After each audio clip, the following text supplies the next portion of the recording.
L'idée c'est de hacker l'Assemblée nationale, donc d'envoyer des députés à l'Assemblée nationale, et on va commencer par essayer d'en envoyer un à l'occasion de la législative partielle qui s'organise dans le Bas-Rhin sur la première circonscription.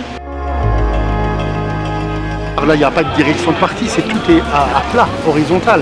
Donc là, il y aura une consultation en ligne sur chaque idée, sur chaque proposition de loi. Ça viendra de l'ensemble, à l'horizontal. Ça ne sera pas le député tout seul qui dira ah bah tiens, Hadopi, je vais voter comme ça. Non, Hadopi, il va voter comme la base.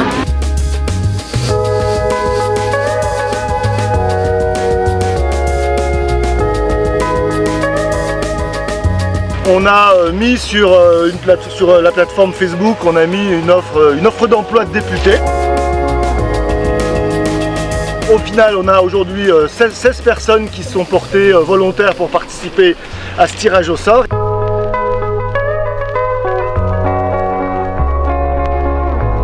Ma voix, c'est des citoyens ordinaires qui ont décidé de reprendre la politique en main.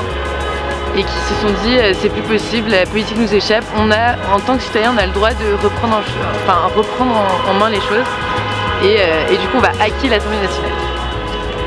Ce qu'on nous propose ici avec Ma Voix, c'est de vraiment appliquer la démocratie, d'utiliser les nouvelles technologies pour que au niveau du gouvernement, de l'Assemblée nationale, on applique vraiment ce que l'ensemble, la majorité de la population souhaite pour notre avenir.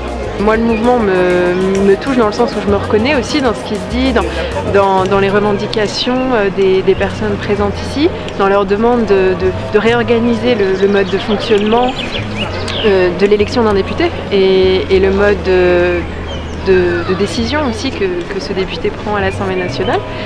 Et parce que le numérique c'est bien, mais que le physique, le réel entre guillemets, c'est mieux, je me suis déplacée ici aujourd'hui parce que je trouve ça important de faire connaître l'initiative. Il y a des vraies questions qui se posent pour tout le monde sur la manière dont ça se passe et il est important de commencer à chercher des solutions et juste chercher à travers la contestation et tout ça, c'est sympa mais c'est un peu limitatif.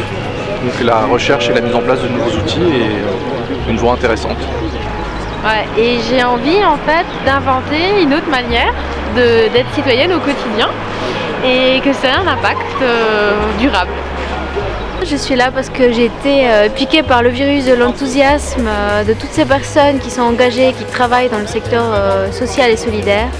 Donc j'ai atterri là un petit peu par hasard, je faisais déjà partie d'une association et cet engagement éthique vraiment m'a attirée et ça s'est fait naturellement.